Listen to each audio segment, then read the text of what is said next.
Assalamu alaikum warahmatullah. Welcome back to Mirror Talks podcast with Maryam. I am Maryam Savaneladu, and on today's episode, we will be discussing on the theme From Waste to Wealth, the power of circular economy. Our today's guest is Abubakar Sadiq Hussain, the co-founder Apex Green Technologies Limited. He is currently pursuing his MSc in chemical engineering at the prestigious Ahmadu Bello University Zaria, with research interest in sustainable material, renewable energy, resource recovery, and climate change. He is a member Nigerian Society of Engineers, Nigerian Society of Chemical Engineers, and a member Readers Hub.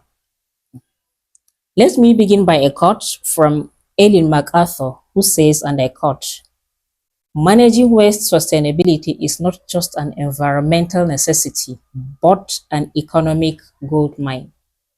Alongside, there is another research which says the circular economy is indeed centered on extending product life cycles and minimizing waste by emphasizing on strategies such as sharing, leasing, reusing, repairing, refurbishing, and recycling. This model contrasts with the traditional linear economy, where products are made, used, and then discarded, often leading to environmental degradation and resource depletion. Over to you, Malan Abakar. Say hello to the listeners. Assalamu alaikum. Good afternoon. You're welcome. Having said this, can you briefly share with us what circular economy is and how it differs from the traditional linear economy? Okay. Assalamu alaikum. First of all, I would like to thank you for giving me the opportunity to share my knowledge with you on this important area. Yes. As we all know, since the Industrial Revolution, the invention of the steam engine, our industry's economic approach or model of production and consumption is based on the linear economy. So, but over this, we have seen how this model has impacted our environment, unfortunately, in the negative way. Now we're talking about climate change, the depletion of our resources. We are harming our planet. So the new approach, or let me put it this way, in the linear economy model, first of all, you take the resources and you make products or materials out of it, and then you sell it or then to the consumer while you use it. And after using it, waste is generated and it will be discarded, and that's the end. But on the other hand, in the circular economy, the waste, that's not the end. So the approach is, why not keep the resources or the materials or the products we produce within a cycle, within a loop, right?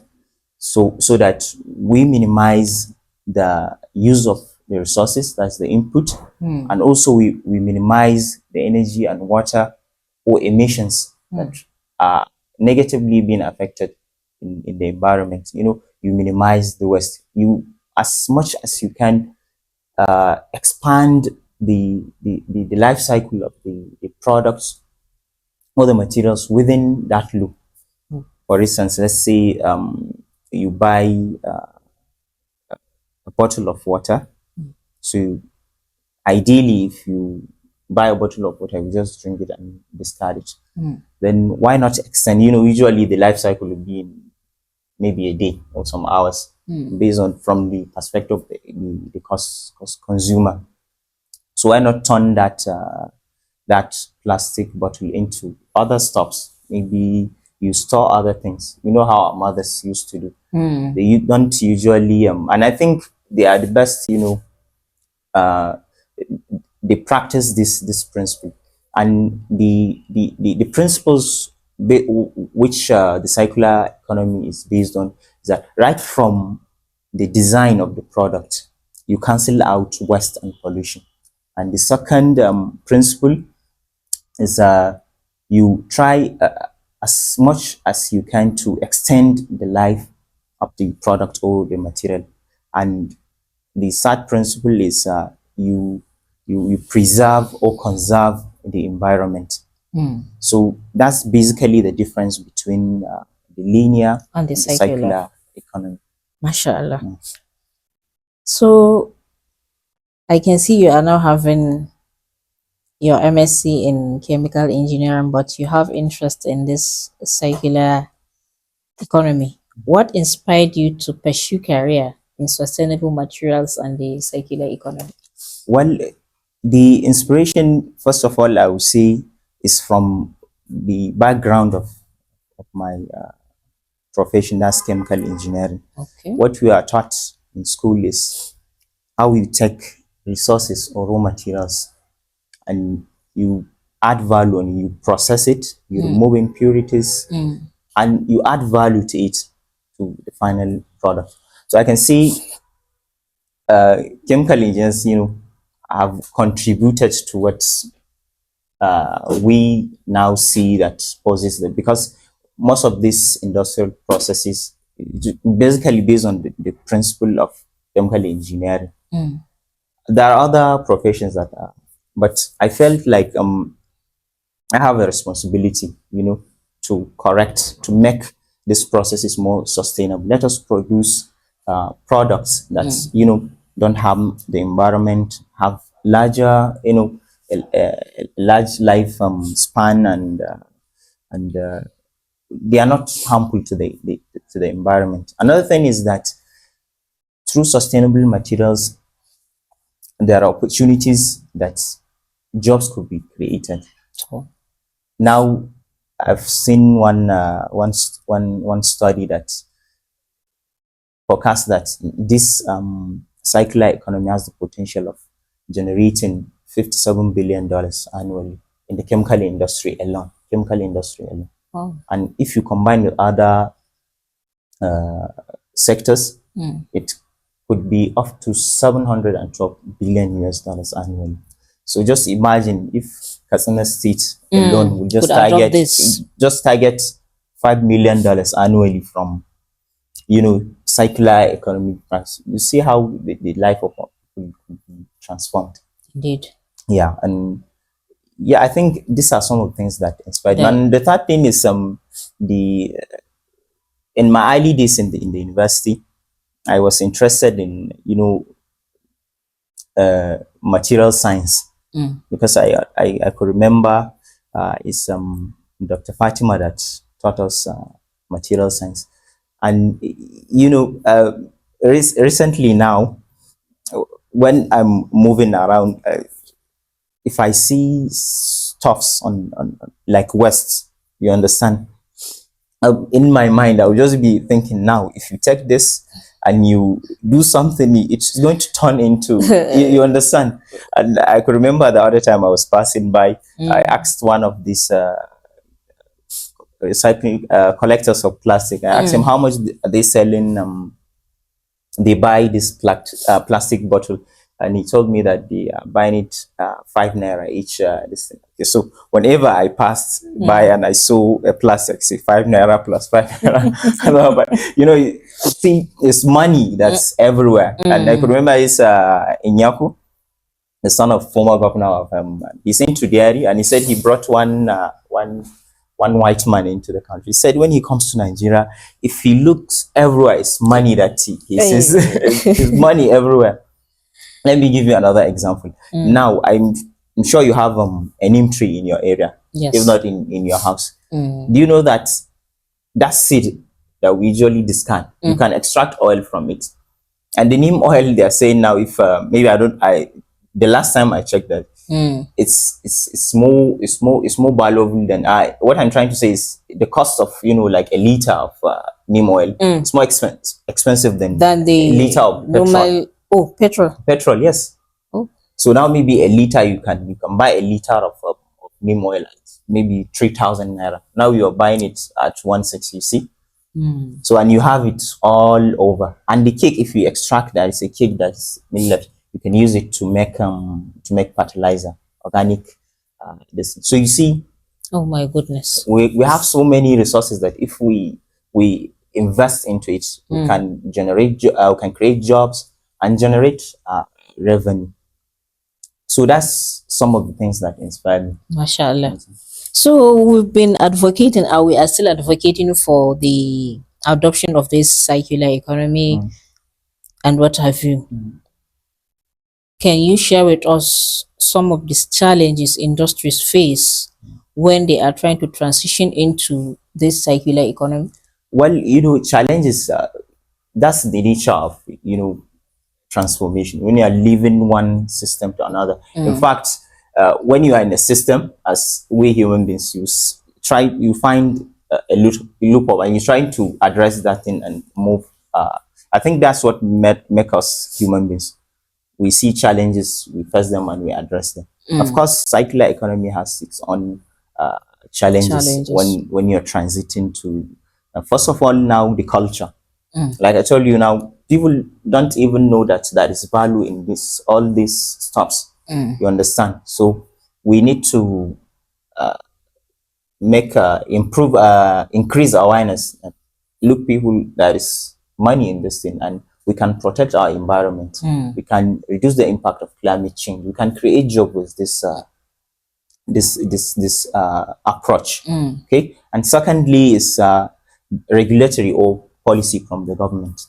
Now, you see, that I don't think if there is, even if there is, I think the implementation maybe it's not that but thank God, the federal government in 2023, I think it's in June, they rolled out, or they launched the Nigeria's circular economy roadmap 2050. That's the long term plan, but the short term is 2030. Okay. So time is something good from it, but we are still starting. there's still challenges. Okay? Let us put the rules in place that will support this kind of economy. And another thing is the technological the technology. Now, so if you say, if you want to venture into this, it's the technology that will like you said, our industries, they are based on linear.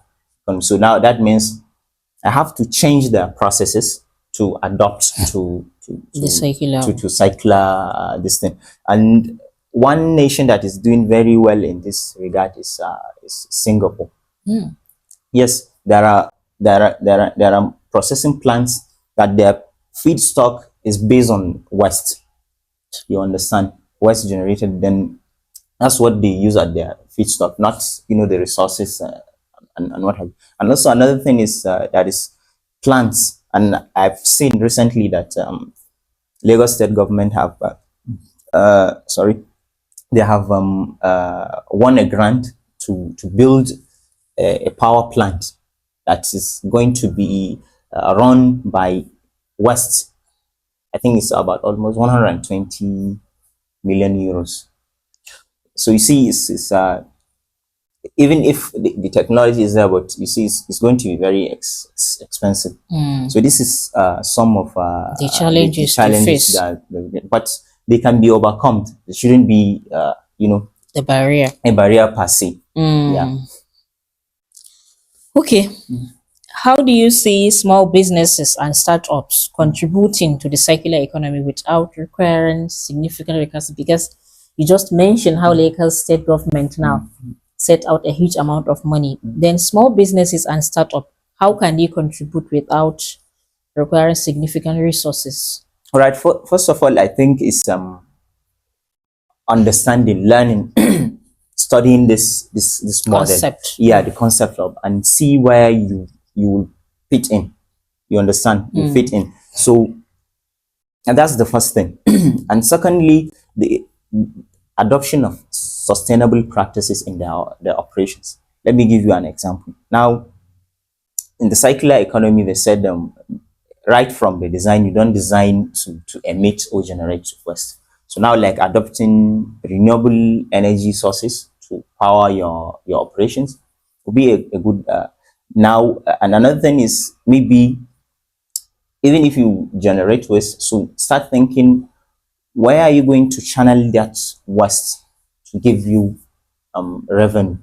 And there are models in existence for this kind of the circular economic business models. Then you can go and study them and see how you can adopt them into your listing. Another thing is you look into, like now, you see, if you go everywhere in this city, you find this packaging, this leader. Like this one is for the startups, these leaders and what have you. So now you start thinking, so what? And you can see they're like free now. Yes, they are. They are free. Nobody will charge you. You can even charge people to pay so that you take away their waste. So startups or entrepreneurs should start thinking towards that direction. And another thing is another example is now everywhere, like in this the Hamatan season, leaves from Are trees always falling down. yeah, falling. So you can collect that and you make a compost. Damina will come later. You can make fertilizer and you'll be selling so you identify the problems in the society, you understand, and see proper the existing technologies that you can apply and proper solutions. So that will create job, will create revenue for you. I think that's the way we should businesses should go. Okay. We hope to start adopting that. Yeah. Then do you see some promising innovations in sustainable materials today? Yeah, definitely there are a lot. In fact, you even start thinking, so if these innovations are in place, so what are we saying? What are we waiting for? Yeah, what are we waiting for? And I will give you some examples. Now, materials, they are based on the sector that been. So now let us take let's say construction. Okay. So now in construction, what are some of the materials that are being used in construction industry? You say cement, blocks, you understand, concrete, sand. Yeah, sand and others. So now, and blocks, they are very expensive now. They are. There is a project that by one Ajabina Minal. She's in Abuja. She's into climate change advocacy, and I was on one of lectures. She gave us an example that they have a project, I think it's in Bielsa, that they are constructing houses, homes for I think is it I couldn't remember specific targeted audience, but they construct that homes with this plastic. What they do, they will fill it with sand, and they have the architectures that they design the homes for. Then you fill it with sand, and they will arrange it. They will frame it with metal. Before you know it, you see a fine house. A fine house. Cool. So that's a very good one. And another example is, and I think there's one architect. I think it's Kurfi, one female architect in Abuja. She collects this nylon leather. She mixes it with some materials, and she'll produce what they call it, this interlock. Yes, I've attended a webinar on that. Yeah, yes. So you see, this are also, and if you take the cost of one interlock made from cement and this thing, you see, it's almost about 1,000. I think I couldn't remember, but there is a large gap. I think it's 1,000 something, and the other one, the one they are producing, is about 900. You see, that is a reduction in cost.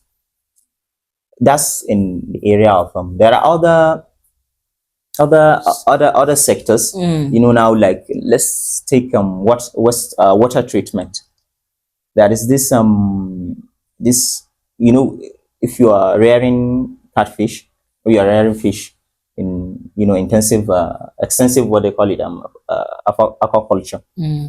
So usually the water will definitely get, it will become dirty. So the usual way of just you open the listen and you drain it out. Yeah, you drain it out. Yes, the traditional. But there is a system that's called RAS system. So that's the recyclation aquaculture system. Okay. You understand what you would do? You channel that water to a filter, and some of the materials that are being used as the the what they call it, sorry, a filter medium.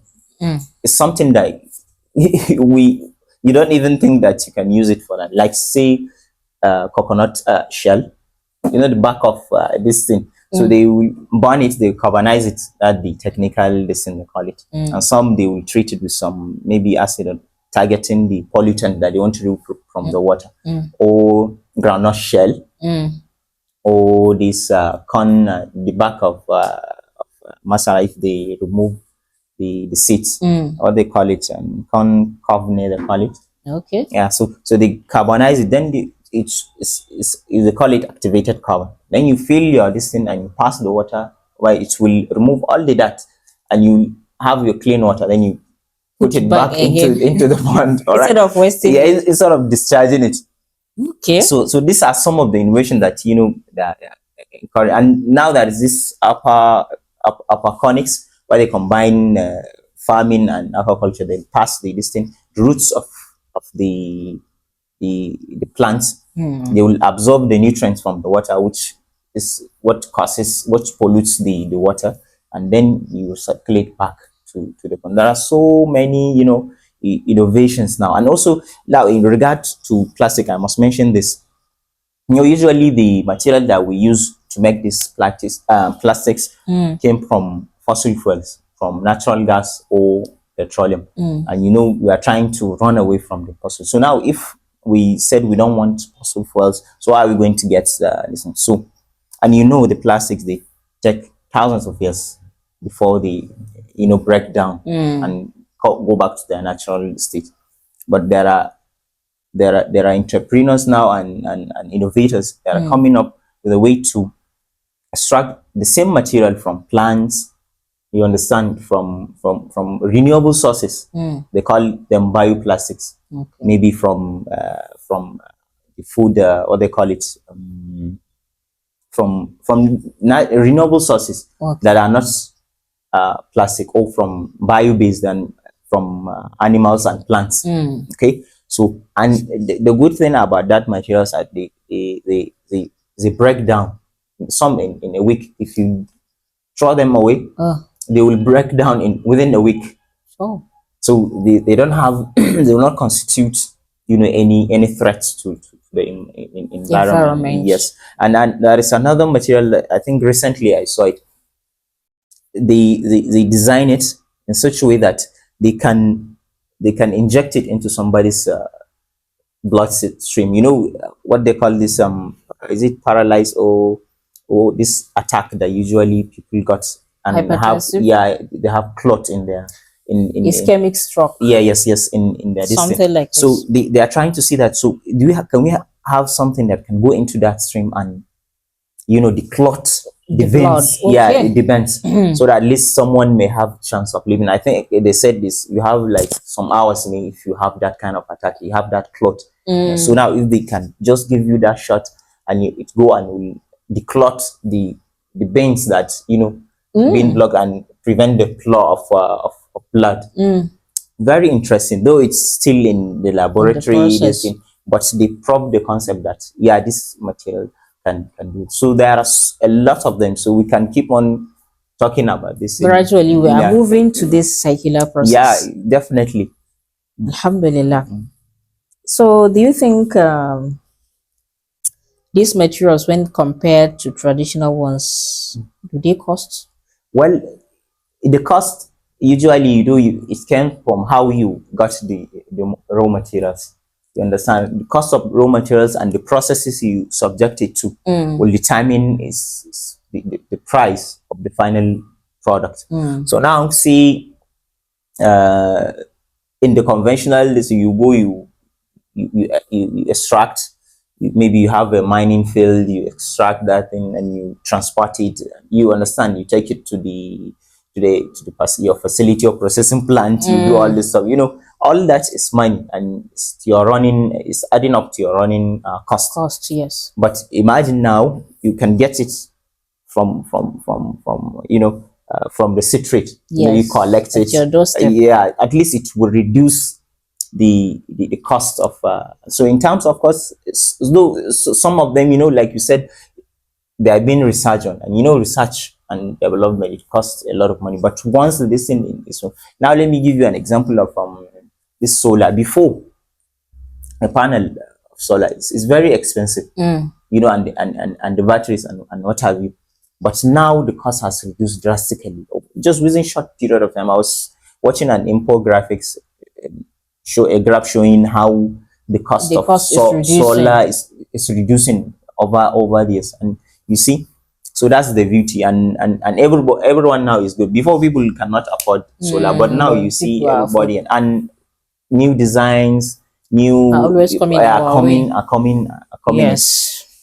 So that is, and one of the that innovation we're talking about just came to my mind about in terms of energy storage. Now they are discovering materials that can store energy. Last year, since we just one of our colleagues, he was working on developing a energy storage material from clay. Clay lacquer. Just normal lacquer, but not ordinary lacquer. Even the clay minerals, they are, they have their classes, a lot of them. But the one he's working on, we have a large deposit of it here in Katsina. Yes, that's the Kaolin in Kankara. Yes, so and the natural he was working on dielectric property of the Kaolin, and the treatment in his research, he can improve that dielectric from, I think, is 5 something, I forget the unit, to about 30. So that's promising, and there are other clay materials that can use to develop the storage. You can improve the dielectric, like the Montmorillonite.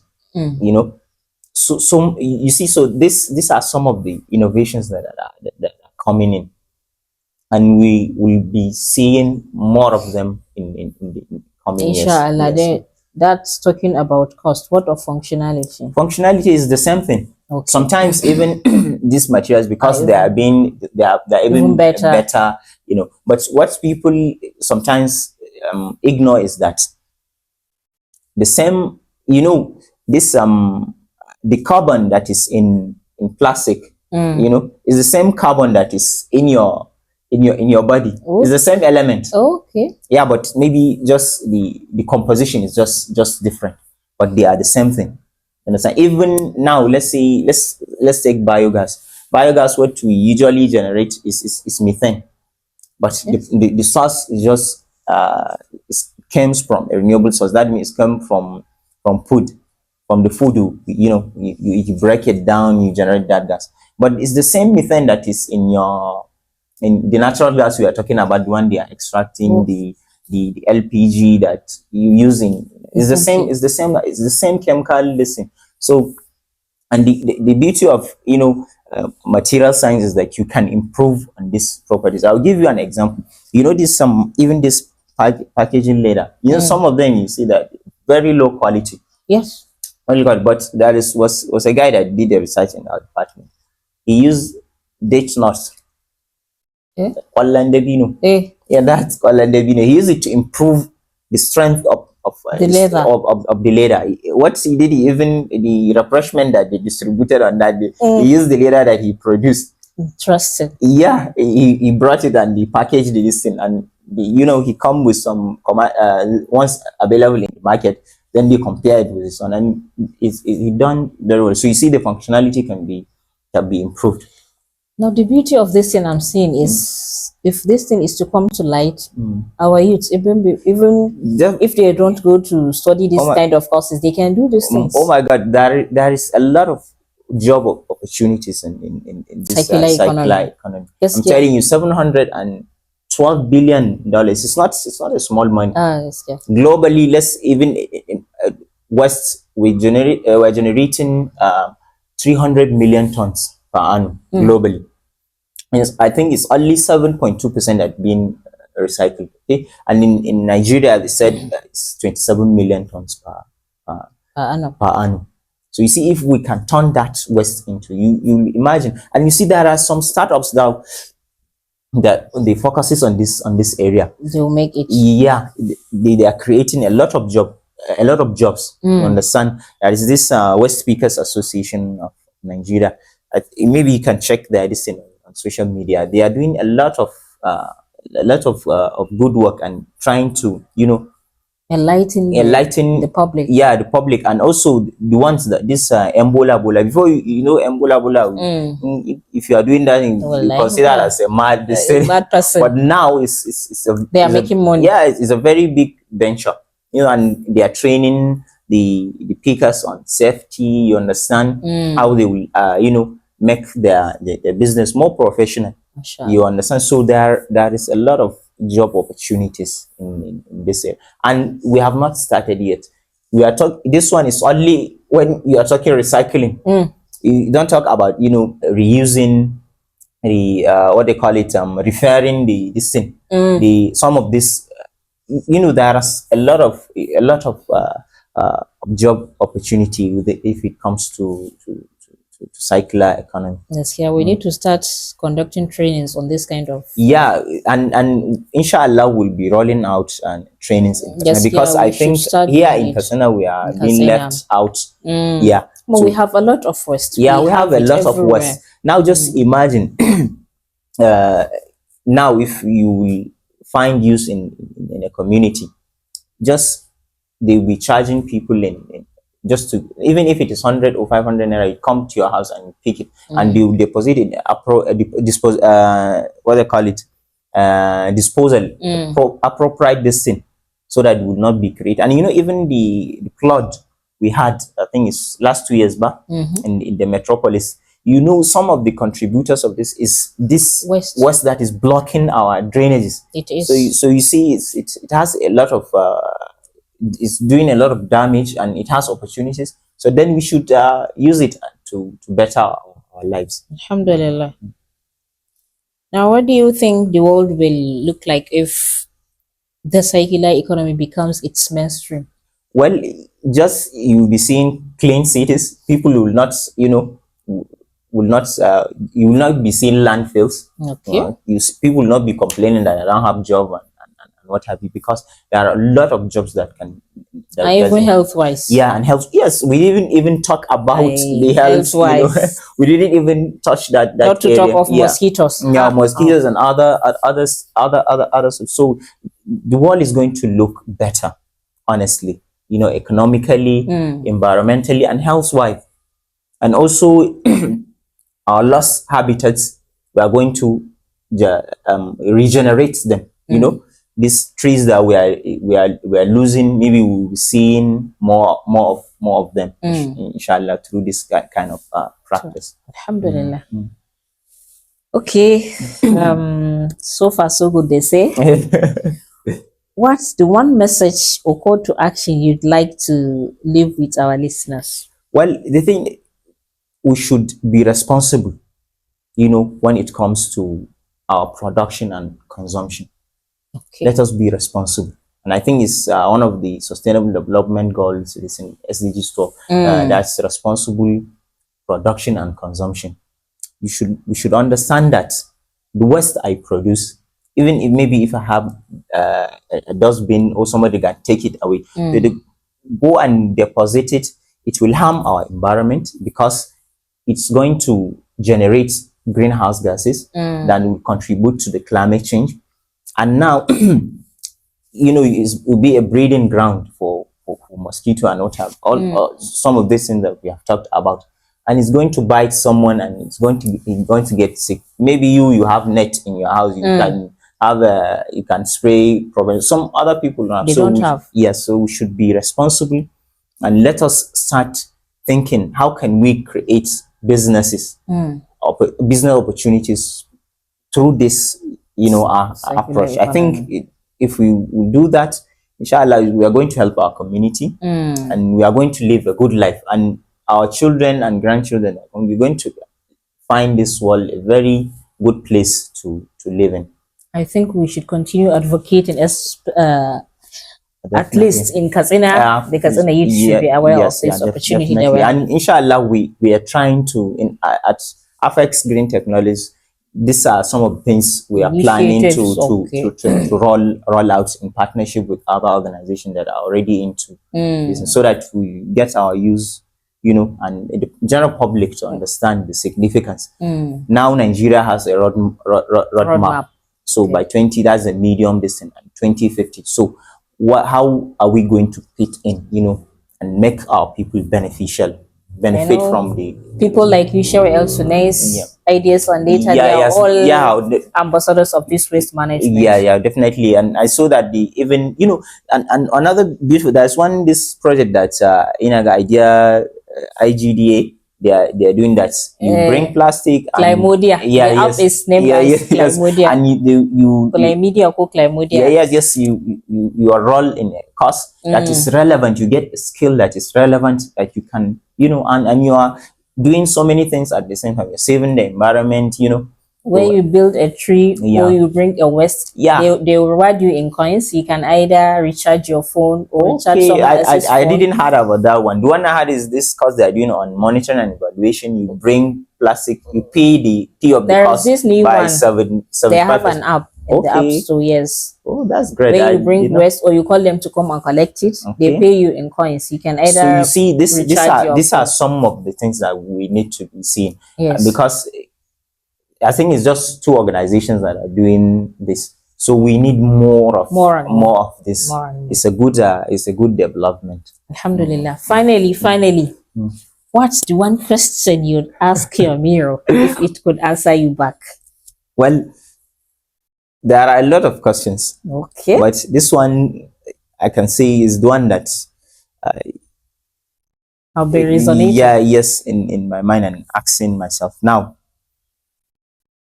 Oh, let me give it in 2 parts. The Prophet said, "Khairun nas anfa'un nas."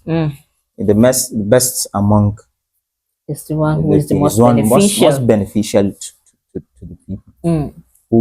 Someone that bring joy and happiness to all his family, friends, his community, or someone that will alleviate pain or worry from. So I ask myself, am I doing enough to be the best version of humanity, bringing joy? And the answer is I need to do more. I need to do more, so that to fit into that category of people that the Prophet described as the best among his ummah. And the other one is I always ask myself, if I'm to die right now, am I ready to meet my Lord? Creator? Wow. Well, so this is a serious question. Yeah, serious question. And I think myself and everyone, we need to do more, because you don't know when time is not on our side, and when you are going to die. So I think these are Alhamdulillah ala kulli hal. Thank you very much, Abu Bakr Siddiq, for having us. Thank you so much. Jazakallah khairan. Thank you so much, Zubair. Thank you very much, SD Media. Jazakumullah khairan. Fi amanillah.